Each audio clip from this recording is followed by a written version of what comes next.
AoE4 Pro League is happening in January, which means a lot of people are currently practicing on their 3v3 formats, right? So I was able to actually eyeball a group already working this. It's one of the more favorable looking teams that's coming up in this tournament. Of course, head of the pack for me is still going to be Hera, Kapoch, and Marine from what I've seen so far. But these guys are definitely up there. It is, of course, Team Korea. It's going to be Leenock, Kiwian, and Murlocking, and they are about to get underway in a best of three. So let's hop into this one. And if you haven't already, make sure you subscribe to the channel. And afterwards, why don't you go ahead and check out some new videos. But for now, let's focus on this game in front of us. This one is interesting because we've been here before, I believe. I think that game featured Leenock and his lads. It was Korea versus Japan. We actually cast over a game on this map specifically, on Hill and Dale. And in that game, we did have HRE in China showing up as well as Rus. And similarly, we're kind of seeing that here again.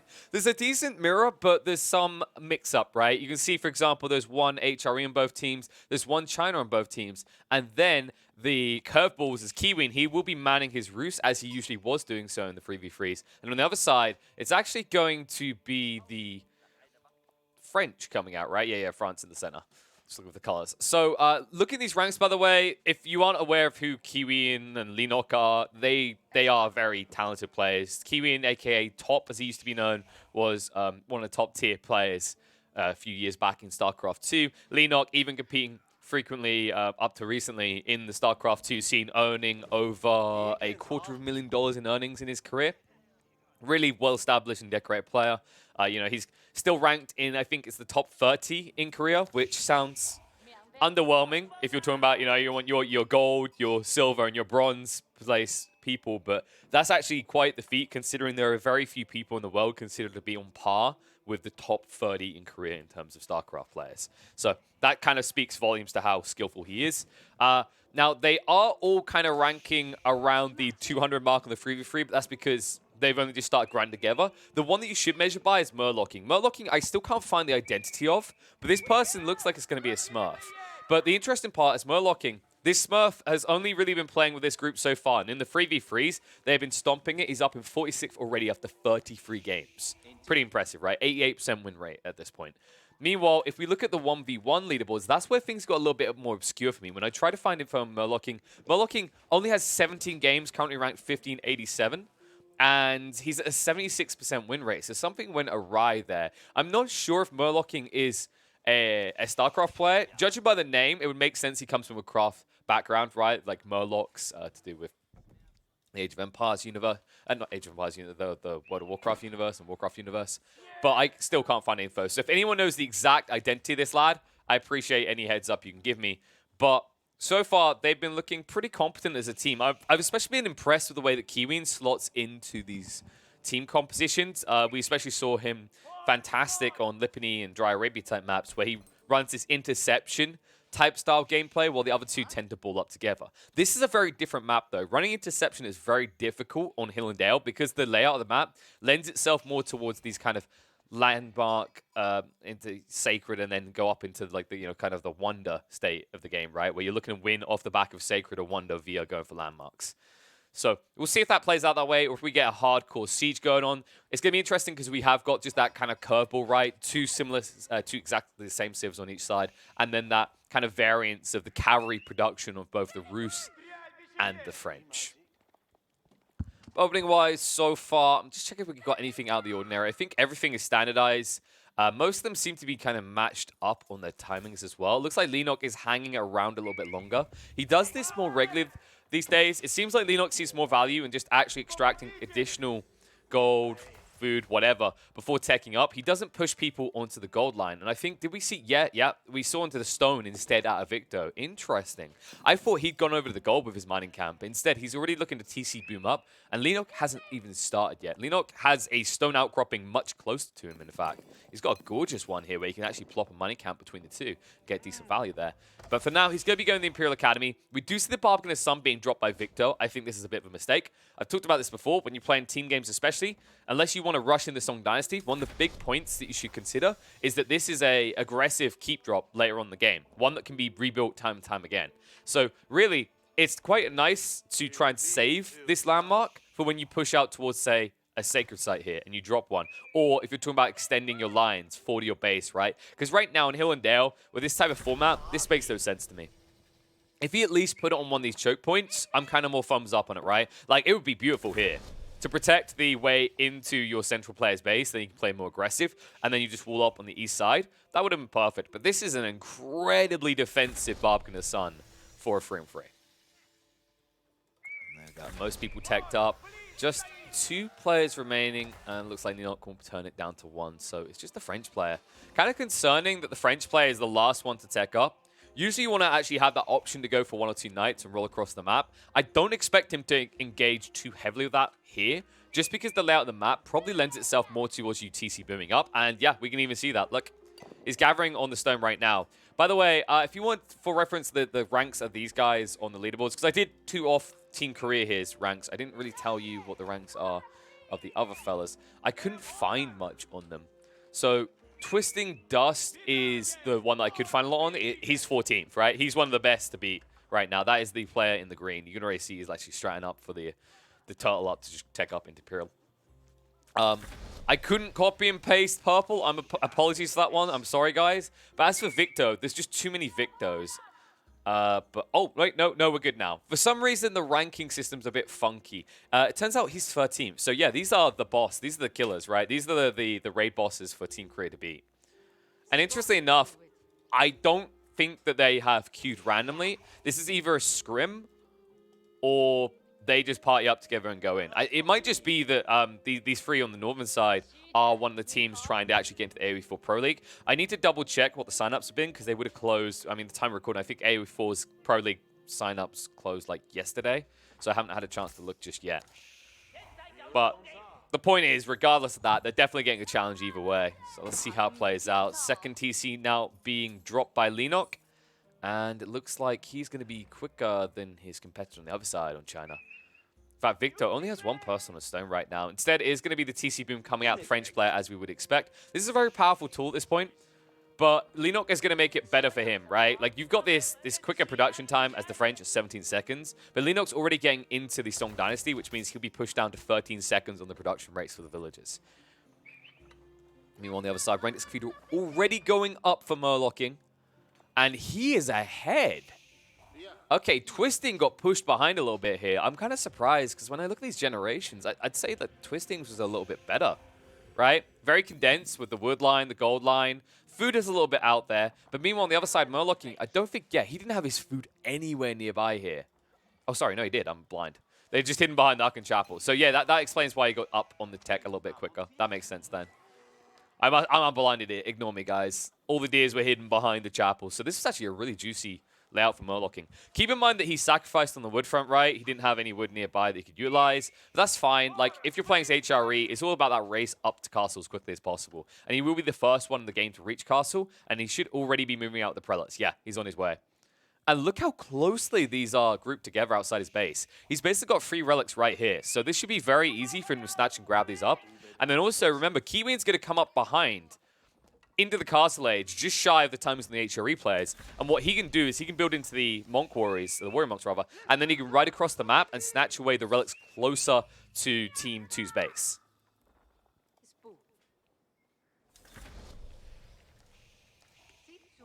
There we go. Twisting will arrive as well. Sorry, the ice cubes in my drink are making a lot of noise. I wonder, what's the composition they're looking for here? Because we've seen this exact same play before, or this layer of civs before on this map out of Team Korea. Now, remember last time we saw them, guys, they did go for a victory condition based around the Wonder in the end. So I believe they had, if I recall correctly, it was Murlocking was the one that actually ended up building into the Wonder, and then he just walled it in, and they basically pushed their opponents into choke points, and they constantly wall spam with Leenock outside the base. So we'll see if they play something similar. There's also the same option, though, available to their opponents. And then the variance is in the Rus versus the France. And I think France could actually be more useful in a hyper late game situation than Rus in this composition. Because remember what Rus do in the late game. They just spam horse archers. And I'm not the biggest fan of it here if you end up on the defensive in a Wonder victory condition. I think the concept of going for Streltsy and having your Chinese teammate build walls is pretty cool. Because remember, if you're standing on walls with range units, you get an additional 2 target range, which means the Streltsy got to, it was either 6.5 or 7. Either way, it's an absurd attack range for a unit that then also buffs up its damage based on how long it stands still. And here we go, 3rd TC now for Leenock. So Leenock really looking to just boom as quickly as possible. Yuan Dynasty has been achieved by Victor on the other side. He's only on 2 TCs right now, though. And it looks like, is he going for... Well, he's dropped the stable. I thought he was going to be going pro scouts. It's just the horseman. This should be to harass out the HRE prelates on the other side that are going to be collecting relics, but I think you're too late. Well, I say that, they're trying. They've got 2 people beating down on him, but kind of damage already done. 1 relic secured. The second one should, in theory, make it back. He might have to wall load to push them back for a moment. But Victor, this is good. In position on this relic. I think, did another one get snapped? Yeah, oh my god. I wondered where that other one went. And Twisting, he actually went all the way across the map and snatched it away. He already took the 2 close to base. He's about to get the 3rd. Okay, yep, someone spams HRE. I'm pretty sure of that. That was really well played. That was a concern of mine when I saw what Murlocking was doing. He didn't unbank the prelate from the Untitled Chapter. He didn't have enough prelates preemptively in position, in my opinion. And in fact, we can still see it on the numbers, right? He's at 4 compared to Twisting Dust up at the 9. And I think, yeah, 3 of them are actual military units. Maybe 4. Well, is going to be an absolute fat whiff, and that is going to be a fail to reclaim. So Team 2 really setting the tempo in the mid-map here, and it is going to lead to a bit of suffering for Murlocking. He only gets 2 relics, and I don't think he's going to get any more. Meanwhile, look, the garden on the sides. So also the Roost player is going to get screwed out of this. You can see he's riding out now with the Warrior Monk, but I don't know what you think you're going to find. Maybe this 1 relic if you're lucky. The rest are guarded, though. You got a Horseman here. You've got some more stationed, well, a lot more stationed over here. And then now they're camping on top of this one. They end up dragging it back. So Twisting getting even more value. He's just banking everything. And it makes sense, right? Only Twisting should be going for this. It means that he gets additional value out of the prelate spam, right? The reason why Murlocking didn't build as many, right, is because he's got a Roost player on his side. So the Roost player can bring him the more risky relics if need be, but more importantly, they kind of conflict. They both want to gather these relics, right? It's the same concept if you had 2 HRE players on the same team. Meanwhile, when you look at the other side, it's France and China as your teammates. Neither of these civs particularly enjoy going into relic gathering, right? It's just slow, it's arduous, you have to spend 300 wood and 150 gold per. So instead, what they've done is they've invested in a lot of cavalry early on to patrol this side of the map and enable Twisting to gather the majority of the relics, not only denying 2 players on Team 1, aka Team Korea, that would like to have relics, but also ensuring that he's going to escalate so much quicker. And we can see it already. Palace of Swabi is about to be complete. On the other side, it's only just started for Murlocking. So Murlocking starting to fall further and further behind his HRE comparative on the other side of the aisle.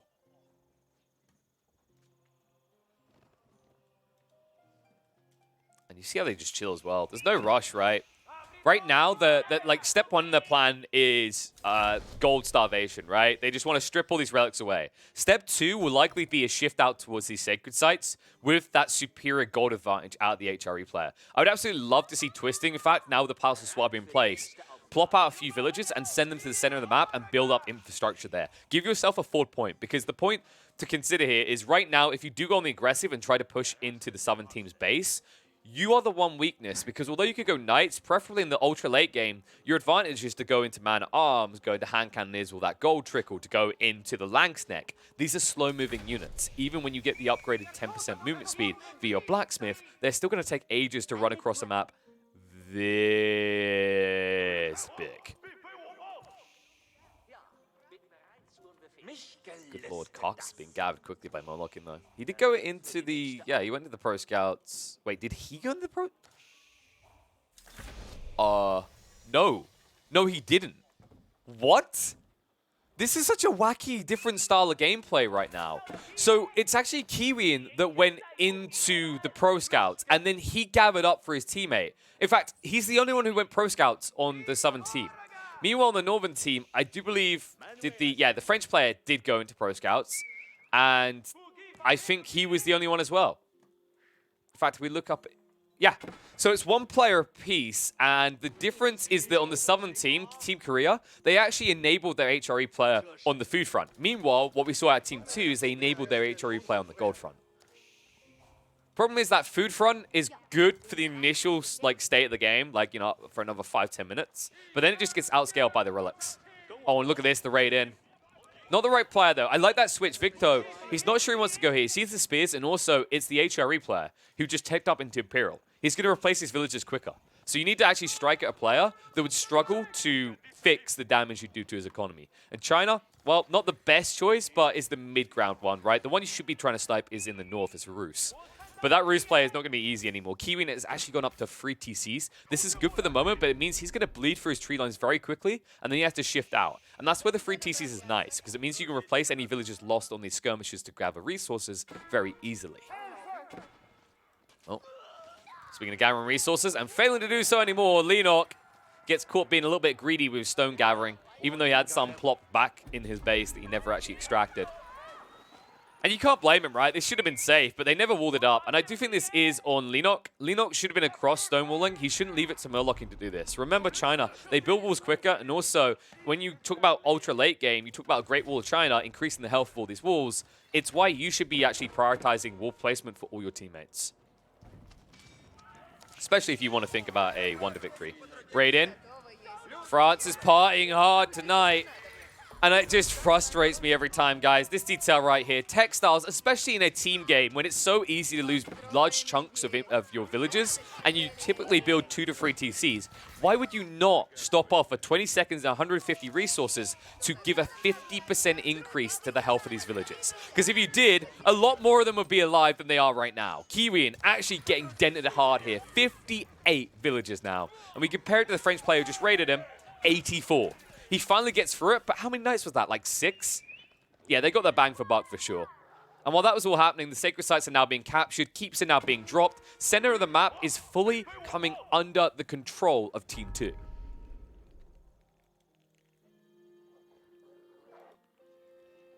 And there will be a shift out. So Leenock trying to actually extract the more dangerous resources. I like this play by him. Like we said, when you've got all these villager surpluses, you can be more risky with your eco lines. And more importantly, you want to actually have the safety fallback, right? Like, if you ever get pushed in your base, you want to have these resources to fall back upon. You don't want to leave all these ones in the center uncontested and allowed for Team 2 to take so easily, right? These are the resources that if you get the majority of, if we talk about hyper late game where everyone's starved and all the resources are gone, the ones you left in your base until last are going to be the difference maker. More teams. Mates are teching up, and more stables being dropped. No fort bases on either side so far. But look at this coming out of Victo. Such a large chunk of space is going to get him huge bang for buck on the Spirit Way here, which is going to be pushing out the Fire Lancers en masse. There it is, Victo, not in the Imperial Age. We'll hang around here for a while. Dynasty-wise, let me check, because I can't do it with the UI. Yeah, he did go for it. He did get his hands on the Yuan Dynasties, so his units are moving 15% faster. You can see it on the villages alone, 1.49 movement speed. And that's courtesy of the wheelbarrow as well. But when we look across at, for example, Monk, 1.15, that's a nice juice to the movement speed for such a slow and sluggish unit.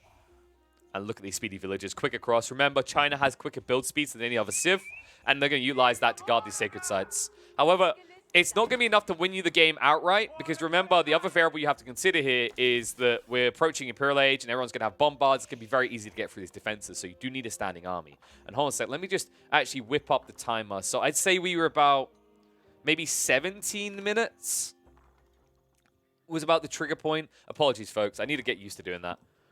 Maybe I'll try and set up some sort of shortcut for it to automatically save the time. That's a lot of work. That would actually require some coding, because it would have to read off the screen. We'll see. Okay, tech up complete. Just 2 players left now. Leenock and Kiwian, 2 players from Team Korea who have still not teched up yet. And Murlocking, this is baffling to me. Murlocking is the one walling for both of them. I mean, I know it takes a long walk for Leenock to go up there, but I still think it's worthwhile for later on for the Great Wall. But it's a minor detail if you want to go on the aggressive, and you have to go on the aggressive right now. You can't rely on a wonder to win you this game right now. You need to get through one of these sacred sites, which is why they're pushing out.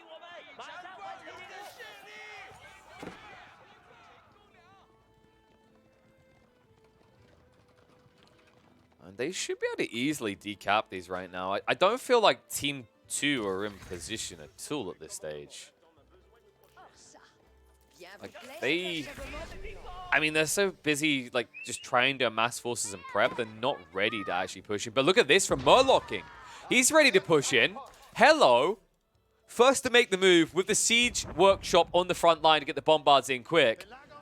He's going to look to breach here. These walls won't last long. Twisting, yep, drops the building so he can actually build a keep here. He's going to need to buy some time. The Bombard, there's only one of them so far. It takes a while to arrive as well, so it won't be able to siege through too quickly. And look at this. Murlocking now trying to dictate the flow and terms by dropping walls here. And the whole point of this is two-pronged. He distracts back at base, and then they decap in the center. And that's what they're doing, is the Fire Lancers move in. Fire Lancers onto an unguarded keep here. You don't need Bombards if you're playing China, my friends. Because all you need is flaming torches from these psychos that do 55 damage. Plus an additional 10 onto these keeps. See ya! Don't ask me how a torch sets fire to a stone structure that quickly. I'm not a scientist. Or an architect. Or whatever I have to be to understand that. Here you go, Bombard's moving in. Kiwian moving up as well. This is a good move. Remember, this map is so big, it takes you so long to cross it, that even if you lose the army, if it gets wiped in your opponent's base, you'll have enough time to replace it back in your own. So you just need to push it to the limit. And that's what they're doing right now. And Leenock now moving across the center. He's the decapper, right? Two of them focus on the HRE player in the north, and then Leenock's going to try and just stroke across the map towards the location, raid and attack anyone who's coming across the open ground to try and back up the HRE player in the north, and then reconvene at the front of the base to siege inside of Twisting Dust's area here. And these walls, trying to repair them. It's not going to be good enough, though. The Bombards is getting through it too quickly. Now, he has got the emergency repairs, folks. Remember, he's daisy-chained this. I think he actually linked it. It looks like it might have branched off a little here. Hopefully not for his sake, or this keep will fall quickly. But Spin will get back off for the moment. Kiwian's going to ride in, looking for the economy. Man-at-Arms now starting to be pushed out. Twisting Dust can't rely on Knights here. They're too pricey. And he just needs something static, defensive, that's able to hold a choke. But right now, they're not holding anything. And look what they find. They find trade routes because that's what France started doing here. France, interesting choice as well, considering he never went for the Chamber of Commerce, but he can get some bang for buck. And this is why they're pushing. Hit this right here. The Wonder has been dropped in the back of the base. They need to get through, and they're making good progress towards it. I don't think did we get an alert for that? Maybe we did, maybe we didn't. Maybe I'm an idiot. These are all possibilities. But we are going to add in new text. So we'll just call that Wonder Victory.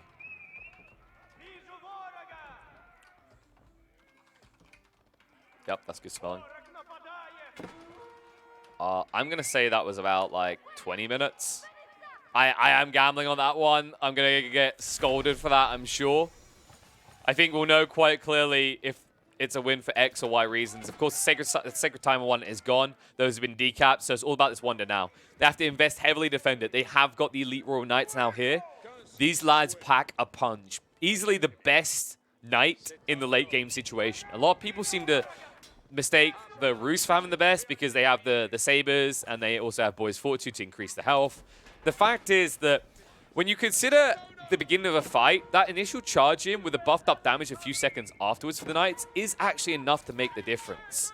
And I think that's what gives the edge over the prolonged damage that the Rus Knights can put out. I think the initial damage of a French line is just too strong compared to it. Nice push back to the choke point. Spin's going to hold here. They're not very tanky though. He really needed to get some man-at-arms up here, so they are going to be repelled away, but reinforcements have arrived. Victor actually coming in from the south to backstab here. Just as Twisting Dust line is about to break, he's about to relieve him. And these Fire Lancers are fast, folks. The Spearmen aren't in position, but he's trying to get them on the front now with 5 racks being dropped in. Make that 6. Bombard comes out, will be gone. He can burn all these down, by the way, instantly if he wants. Instead, he just might move in to deal with all the Bombards on the front. There's much more value there, right? This is 300 wood and then 150 wood a building. Think about these. They're 1,000 resource each. The problem is the walls are here, so he has to turn around. And look at that damage! How is that reasonable? That is just absurd. Nice base you had, Omega lol. Bye. They don't even care. Oh no, Spearman stabbing us? Who cares? Just burn all this down and then run away. This is just absurd. What a sieve. What an absurd civ. What a silly civ, I guess you could say. Meanwhile, on the eastern front, Leenock was rolling out now with the clock tower bombards. They have so far to cover, though, to reach. It takes them what feels like a million years here. He has started to wall up to secure additional resources. They need to actually get this push going properly, though. Either flank in and take out the southern player, or just try and strike in the north. The problem is I think it takes too long to get through one player now with that Wonder already plopped down for a few minutes. So I think you have to prioritize into the north here. With all that said, only one rack's left up here, but more being built up. I like that he walled this in. He needs to wall around here, though. It's all exposed still, so the same can happen again. Victor can easily run another Fire Lancer army in here, burn your entire infrastructure. But here's the ride out. A lot of bombards here. Spears stuff trying to hold the choke point. Twisting Dust. He can break down these walls. He should do it right now. If he hits the delete key, he can wrap around. But at the moment, he's just stuck here. Look at the way they're scrambling over the top of each other to try and get through. They are getting way too much value here. Murlocking should have been screwed over, and there it is, finally. He deletes the walls, and now he can wrap around. And now, with the overwhelming numbers, they should be able to flood in and get rid of these bombards. It doesn't look like the reinforcements are going to be here to change that outcome either. The bombards try to retreat away, maybe to get behind the wall. Meanwhile, in the center, there's a little bit of raiding back and forth. Leenock trying to fall back and force back the reinforcements from Victo so they can't get back into the main fight quick enough here. But now they're going to move across for easy targets. They see the bombards. Counter Fire Lancers coming in, but there's just so many from Victo every time. And I love this detail, guys. When you're playing China on China and it's Fire Lancer on Fire Lancer, do what Victo's doing right here. Staggered formation. It means the splash damage isn't going to wreck him. Meanwhile, Leenock, look how quickly he just dies to all this. Because he's always clustered. Remember, he rode through there with 10 all stacked on top of each other. They're initially going to charge in on one target, waste a bunch of their charges, and then just get overwhelmed by the follow-up. And that's what's happening here. This is the flood through now. Leenock just doesn't have enough troops. He's going to have to fall back entirely. Meanwhile, in the north, progress not being made. Instead, they are being buffered back finally. Twisting Dust pushing out and burning down all the infrastructure. And they need a fallback point. But the chase is still on. Kiwian, I just don't like these only producing horse archers. Something else needs to come into the mixer here, or you're going to be in a lot of trouble at this rate. The problem is, like, what can he build, right? I'm trying to think off the top of my head now. I don't blame him for the horse archers now that they're on the aggressive. Anything else feels too slow. Knights could potentially work. Your opponents haven't really been building spears, but they have got the two-handed maces on the elite man-at-arms. So you're really screwed into a corner at this stage. I think, if anything, they needed to try and get their Wonder online first, and then they needed to streltsy up on the walls. But it's too late for that now. So horse archers is his only play. It means you need a lot of assistance elsewhere. And I think we need some deviation. Leenock still only building the bombards instead of some Nesta Bees here. Nesta Bees could change everything. Victo, despite the effort to try and keep everything staggered with that formation choice, there's so many here still. So he always gets dragged in and clustered up as he charges in, and that opens up opportunity for Nesta Bees to just send you packing straight towards your base.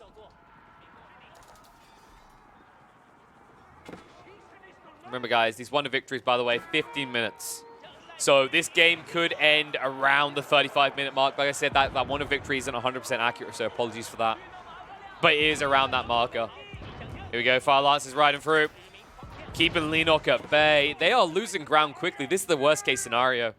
You've missed the window of opportunity, right? When that Wonder got plopped down initially by twisting, there's a moment of weakness that you can exploit, right? He's going to be stretched thin. He's probably not going to have the military infrastructure down yet. He's rushed towards that. You can maybe exploit it. Yes, he had a few stables, but he didn't have this many racks. But now the opportunities have passed you by. Now you're in a little bit of trouble here. And the interesting part to think about is your wood is running out in your proper base. You can see now Kiwian's shifted out here. Other players are going to be forced out on their economy soon, and that's going to actually expose them a little bit. Especially these active raids that keep coming out from Victo. Victo actually able to prevent the construction again. Only one villager left working on this. Soon to be none, as he's going to be sniped out. And he's just matching the pace. Every time it looks like Leenock is gaining ground, he instantly loses it again. Meanwhile, French are in the center of the map, drop and keep, so they're starting to get a foothold out here. And look at this raid coming around the back. Twisting Dust is moving in. More raids coming in as well from the French player. Line formation's good here. Maximum impact upon charge, individual targets, so that if he ever runs into a villager line, they all just get decimated. Also means that by the time you're in the range of the horse archers, like, you know, you aren't going to get in the way of each other. You're going to actually minimize that distance required to actually gap close and slam in with the Lancers. And Arms finally, after a long walk, They have the thickest fires in the world. Kind of, you know, table tennis equivalent to this stage from all that running. But also, my god, do they swing hard. With torches and with maces, and the torches are the main part for them. Trying to get through the second bombard, not able to do so. And Victor, in the meantime, prioritizing down the keep burning pretty fast, but not fast enough.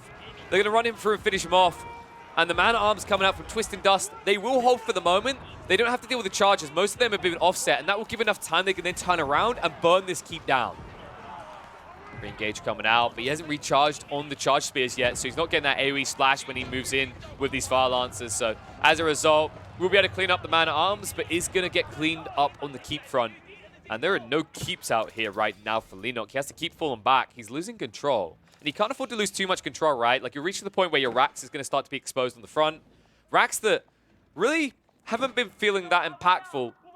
I think this was a recent addition, but he never gets them out. He's always capped on the Fire Lancers, so he never brings out spears. It's probably for the better at this point. I say that, there's a small group. So 9 spearmen here. It's not bad against the Fire Lancers. The real reason you want to do this against Fire Lancers, by the way, the reason it's a good counter, is the brace. As long as you're a Civ that can brace, you can offset the charging, which is the splash damage that comes out from those Lancers. And that's what makes them OP in melee fights. And that's why he's got a few spears here. That's why he's scaring Victor back. Victor not looking to engage. Meanwhile, on the north side, big fight going down. So many knights here, both on horseback and on foot. And Kiwian has the ranged advantage, but that's about it. The melee line in the front is about to fall. Murlocking won't be able to hold it here for long. The knights are through on top of Kiwian's horse archers with the fire arrows, and so many of them, they are able to kill them off one by one, but it takes quite a while regardless. You have to focus fire onto these Royal Knights. You can't split and shoot 2 groups at once. The Knights shift back again. He doesn't need to win, remember. He just needs to hold him here. It's all about the stalemate, which is why he gets rid of the melee and then falls back. Without the melee, you can't siege into this keep. South side fight still going on between China and China. Keep trying to be built is going to be another whiff. And that's going to lead into another one falling. 18 Fire Lancers is probably good enough to get through this keep on its own. The north side, Kiwian having to push in. Remember, they're running out of time. Only about 3.5 minutes left to close this game out, or rather to stop this game being closed out by getting rid of the Great Palace of Flensburg. But it's so far away. It feels unattainable at this point. You haven't even reached the choke points, and oh my god! Look what's waiting. Twisting Dust. Holy Mary, Mother of Moses. 17 Mangonels on the ride out to the battlefield. And if Kiwian gets caught off guard by this, he will lose the army in the blink of an eye. What an absurd army of Mangonels. I don't remember the last time I saw this many. I mean, I say that, it's 40. I've said 14. 17, though. Come on. And then I just hope we get to see them in use.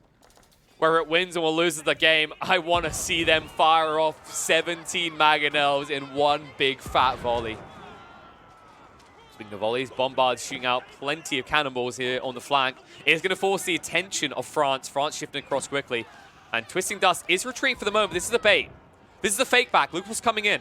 If you chase too deep, you're going to be in trouble. And they just about see it. Mangonel fire! In! Half of the horse archers are gone! And now the ride in. They're going to cluster again. The Mangonel shots coming out. The chaos. Leenock loses half the front line. Has to back up the Lancers. The horse archers. So many dead corpses on the ground here. I didn't realize this was a pet cemetery. Push in. The man-at-arms will plow straight in deep. There's no way to reach the Mangonels. The staggered fire means any attempt is going to be futile here. And now they will ride on forward. Knights on the side to deal with the bombard cannons. Mangonel fire continues. Most of the man-at-arms gone, but so is the backbone of the force from the south. Team Korea's got nothing left. 2 minutes left until victory conditions going to be achieved on that Wonder. So I believe we're being more accurate. It was about 2:30. Or 20:30 rather. So there you go. Now you can see a more accurate timing. And I don't see how you do this. This game's all but over. There's no way in hell after that loss in the center, you're going to be able to amass a force and push across and also destroy this Wonder quick enough. And a good attempt coming out from Team Korea, but I think the issue here was that the forward bases came too late. It was a nice attempt into the north. I liked what Murlocking started, but he didn't have the backbone behind it to follow through. He had the conviction, but I felt like his teammates did not.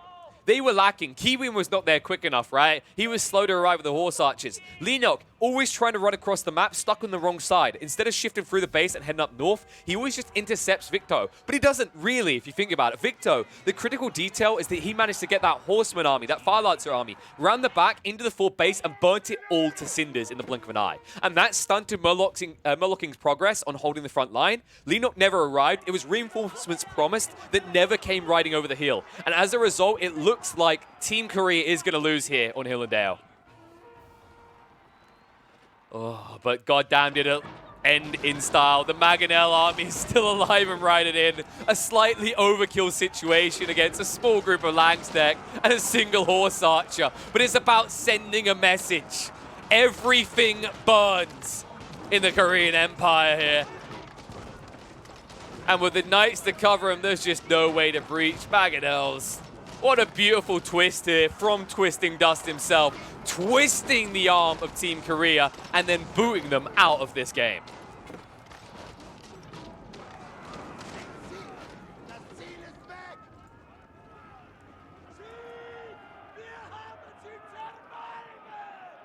Yeah, honestly, really well played coming out from those lads. I mean, they're proving exactly why they're in the top 20. I think all three of them were in the top 20 compared to the Korean lads. Who obviously have been dominating on the 1v1 ladders, but still got some tricks to learn. I think they weren't really in sync here in this one. That was my issue. I think I highlighted it right, where Murlocking has a great idea to push forward to try and siege into HRE's base, not only eliminating the Wonder victory condition, but also eliminating a player in the process if it works. It's backed up somewhat eventually by Kiwian, but it's fairly delayed. I felt like a lot of that fight came down to Murlocking versus Free, right? And the fact that Leenock is never there and Victor is able to beat him to the punchline, burns down the base, and then Leenock is still kind of dancing in the center of the map, that was the disappointment to me. I think that's another detail that's really well played, is Twisting Dust. I think this is something that we can kind of highlight that people need to think about. When you're talking about Wonder victories, obviously it's a long time. Another detail you have to decide is who do you put it in the base of? Who is the most defensive player? Because they're going to be the ones sieged into. And also, the more important detail in this game was because Leenock was stuck on this southern side, they decided to exploit that. Leenock's the one that brings the siege, really. You see Murlocking attempting on the front, but Leenock's the one with the superior tech, right, with gunpowder, reload, and ranges later on in the game. He also can produce the more tanky ones. So actually shifting the victory condition as far away from him, the sieger, the true sieger of Team Korea here, is the beautiful play made by Team 2. It just added up even better that it was in the base of the HRE player anyway. I think a cool concept there is if it was the Northern player wasn't the HRE player, you could still move your villagers over and build it in that person's base. I think another kind of cool extra layer to this that we didn't even see is that if you are the HRE player, you go and build it in the China base, because China, of course, can get superior walls later, and that'll give you better layers of defense to protect you. Also, they're built up quicker. But these are all small details that can even ramp them up further. They didn't really need it in the end. I mean, Twisting Dust, especially that Mangonel play at the end, just decides the game, gives it to them, and they'll win here against two pros and an unknown, right? Two very decorated pros, so no small achievement coming out of these lads, proving exactly why they are top ranked in the 3v3 ladders.